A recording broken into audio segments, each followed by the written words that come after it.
अभी तक हम लोगों ने यही पढ़ा था कि जो डेमोक्रेसी है वो जनता का शासन होता है, जनता के हाथ में पावर होती है, जनता डिसाइड करती है एकदम फ्री होकर कि उसको किसको चुनना है, किसको पावर देनी है कि भाई जा और देश चला अगले 5 साल तक। लेकिन सच में ऐसा होता है क्या? ओशो कहते हैं कि तुम बिल्कुल फ्री नहीं होते हो किसको चूज करना है।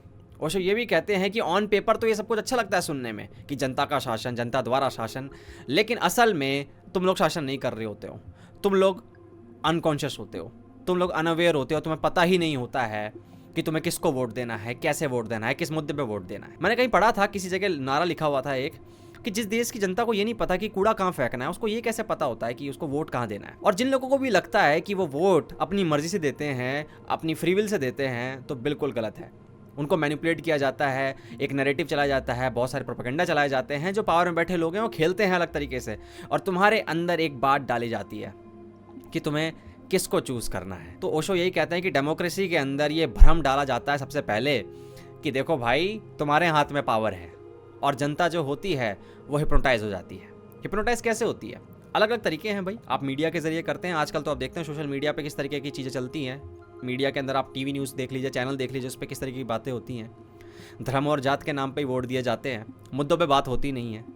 तो ओशो ये कह रहे हैं कि जो जनता है वो अंधी है, अनकॉन्शियस है, उसको यही नहीं पता कि उसको क्या चाहिए। आप चुनावों के टाइम में देखो कि कैसे जो मोस्टली जो पढ़े लिखे कम होते हैं लोग, वो कैसे वोट देते हैं। वो बस बहकावे में आ जाते हैं कि भैया इस बटन पे दबाना है, इस बटन पे दबाना है। आप घर की औरतें देख लीजिए, महिलाएं वगैरह जो होती हैं, वो कैसे डिसाइड करती हैं किसको वोट देना है। भाई पति बता देते हैं कि यहाँ देना है, या फिर उनके घर में कोई ऐसे मेंबर होते हैं वो बोल देते हैं भाई यहाँ इसको वोट देना है, वो दे देती हैं। वो ये सोचती तक नहीं है कि ये बंदा कौन खड़ा है, वो क्या मुद्दे लेके आया है, उसका कैरेक्टर कैसा है, नहीं, कोई नॉलेज नहीं है, और ज़्यादातर हम लोगों को होती भी नहीं है, और हम बस वोट दे देते हैं। तो बेसिकली हो क्या रहा है, ओशो ये कह रहे हैं कि अनकॉन्शियस लोग जो हैं वो अनकॉन्शियस लोगों को पावर में लेके आ रहे हैं। ओशो ये नहीं कह रहे कि सिर्फ जनता अंधी है, वो कह रहे हैं कि अंधे तो वो भी हैं जो पावर में बैठे हुए लोग हैं, उनको भी नहीं पता होता आधे ज़्यादा को। जिनको तुम चुन के लेके आते हो उनको नॉलेज नहीं होती है कि देश कैसे चलाना है, या पावर में बैठूंगा तो करना क्या है, मुद्दे क्या हैं, उनको नॉलेज नहीं होती है कि प्रॉब्लम्स कैसे सॉल्व करते हैं। तो अंधे लोग अंधे लोगों को चूज करते हैं हर 5 साल के लिए।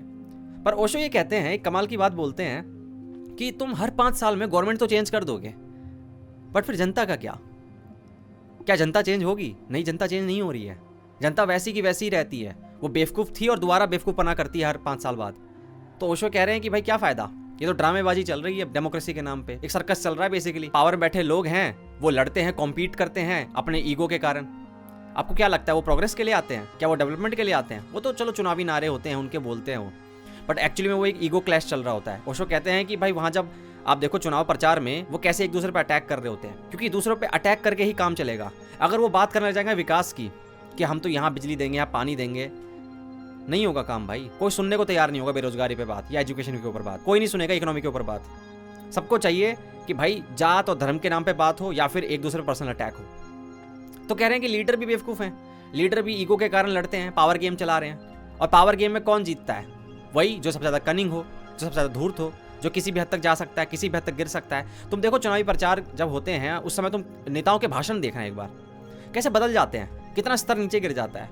वो करना पड़ता है उनको, ऐसा नहीं है कि वो जानबूझ के कर रहे हैं। उनको पता है कि भाई अगर मैं जीतना है मुझे तो मुझे ये करना पड़ेगा। अगर मैं सही बता रहा हूँ, अगर कोई नेता अगर अच्छी बात करने लग जाए, बहुत ही सेंसिबल बात करने लग जाए, भीड़ खत्म हो जाएगी, आगे से कोई देखेगा नहीं। और जो न्यूज़ चैनल वाले दिखा रहे हैं वो उनको टीआरपी तक नहीं मिलेगी, क्योंकि जनता ही बेवकूफ़ है।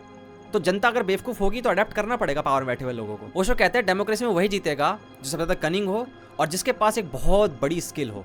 सबसे बड़ी स्किल होती है हिप्नोटाइज करने की। क्या क्राउड को तुम अपने शब्दों से, अपनी बातों से, अपने स्लोगन से, अपने नारों से, जो भी तुम्हारे पास है, उसे क्या तुम हिप्नोटाइज कर सकते हो? तो ओशो कहता है डेमोक्रेसी में उसी की जीत होती है जो बेहतर तरीके से क्राउड को हिप्नोटाइज कर सकता है, उनको मैनिपुलेट कर सकता है। तो बेसिकली यहाँ पर मुद्दा विकास नहीं है, डेवलपमेंट नहीं है, इंडिविजुअल प्रोग्रेस की बात नहीं हो रही है यहाँ पर। इसलिए ओशो को प्रॉब्लम थी इस डेमोक्रेसी से, जो ऑन पेपर तो अच्छा लगता है बट रियल वर्ल्ड में, प्रैक्टिकल वर्ल्ड में एक सर्कस चल रहा है। क्योंकि ओशो ना हमेशा से इंडिविजुअल फ्रीडम की बात करते थे।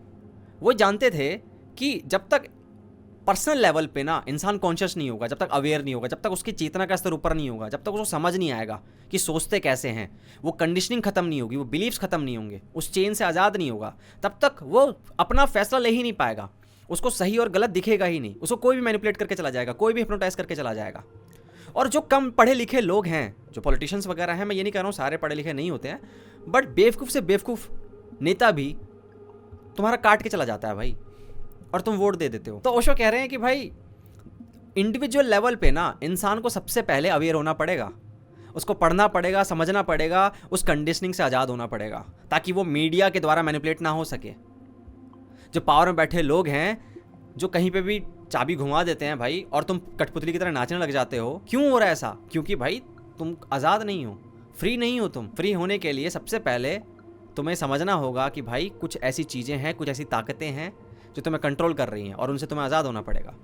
तो ओशो क्या कह रहे हैं? क्या डेमोक्रेसी को नहीं होना चाहिए? नहीं, ओशो ये नहीं कह रहे हैं कि डिक्टेटरशिप आ जानी चाहिए या फिर एनार्की आ जानी चाहिए। नहीं, वो ये नहीं कह रहे हैं। वो ये कह रहे हैं ऑन पेपर जो है भाई, उससे करीब जाने की तो कोशिश करो थोड़ी सी डेमोक्रेसी में, इतना बुरा हाल तो मत करो। ओशो कहते हैं कि पावर में उसी इंसान को होना चाहिए जो कॉन्शियस हो।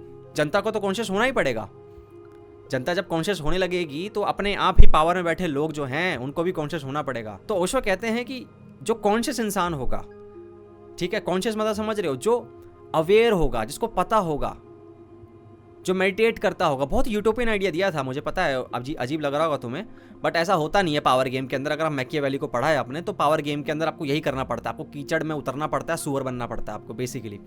लेकिन ओशो की बात अलग थी, क्योंकि ओशो जानते थे कि एक, जैसे प्लेटो ने एक एग्जाम्पल दिया था फिलोसफर किंग का, कि भाई फिलोसफर किंग होना चाहिए जो फिलोसफी जानता हो, जिसको पता हो भाई क्या होती है कोई चीज़, वही गाइड कर सकता है, और बेवकूफ़ लोगों को वोट देने का हक नहीं होना चाहिए। वैसे ही कुछ ओशो का आइडिया था कि जो पावर में बैठे लोग हैं ना, वो लोग यूज़ करते रहेंगे जनता का, और जनता जो है वो उसका कटता रहेगा। तो सबसे बेस्ट है कि पावर में जो बैठे लोग हैं उनको हटना पड़ेगा, और उनकी जगह ऐसे इंडिविजुअल्स को लाना पड़ेगा जो जानते हो, जो अवेयर हो, जिनकी चेतना का स्तर थोड़ा ऊपर हो, जो थोड़े स्पिरिचुअल हो कह सकते हो आप। वो गाइड कर पाएंगे अच्छे से इन लोगों को। और ओशो एक चीज़ और कहते हैं कि अगर तुम्हें लगता है कि भाई यहाँ पर सबको इक्वालिटी मिली हुई है, तुम इक्वल हो सबके मामले में, तो ऐसा बिल्कुल नहीं है। क्योंकि इक्वालिटी कौन डिसाइड करता है? वो भी वही डिसाइड करते हैं पावर में बैठे लोग। तुम जानते हो, तुम न्यूज़ पढ़ते हो, तुम देखते हो कि अमीर के साथ क्या होता है, गरीब के साथ क्या होता है। अगर एक स्लम का एरिया है और वहाँ पे अगर बोल दिया गया कि भाई यहाँ पे एक बिल्डर जो है एक बस्ती बनाएगा, अपनी कॉलोनी बनाएगा, कोई अपार्टमेंट बनाएगा, तो भाई बुलडोजर अगले 24 घंटे में चल जाता है। वहीं एक अमीर आदमी अगर अपना घर बना के बैठा है वहाँ पे, तो उसको 1-1 साल का वक्त दे दिया जाता है कि भाई कोई दिक्कत नहीं, आप आराम से करो, बुलडोजर कभी भी चला देंगे हम, आराम से रहो आप। तो यहाँ इक्वालिटी भी नहीं है उस मामले में जिस तरीके से तुम्हें लगता है। पावर में बैठे लोग के लिए वो अमीर आदमी ज़्यादा इंपॉर्टेंट है वो गरीब से, क्योंकि अमीर जो है उनकी जेबें भरता है, उनको डोनेशन देता है, उनके एडवर्टाइजमेंट के पैसे देता है। तो यहाँ पे जो डेमोक्रेसी है, वहाँ पे रिश्ता जो होता है वो पावर में बैठे लोग और जो अमीर लोग हैं, कैपिटलिस्ट लोग हैं, उनके साथ ज़्यादा अच्छा होता है। तुम गरीब लोग बाद में आते हो। कभी किसी नो पार्किंग जोन में तुम अपनी गाड़ी खड़ी करके देखो, या फिर बाइक खड़ी करके देखो, तुरंत उठ जाएगी। पर वहीं पे ना कचरा फेंक के देखना, एक बार कचरा फेंक देना कैसे भी, भाई कोई उठाने नहीं आएगा, अगले 4-5 महीने तक वो वहां पड़ा रहेगा। आप बिना हेलमेट के निकल लो, आपका तुरंत चालान कट जाएगा। वहीं दूसरी ओर अगर रोड के किसी गड्ढे में आपकी गाड़ी धंस जाए, कोई नहीं आएगा, किसी का चालान नहीं होगा, किसी को जवाब नहीं देना पड़ेगा। तो ये जनता का शासन है, बताओ।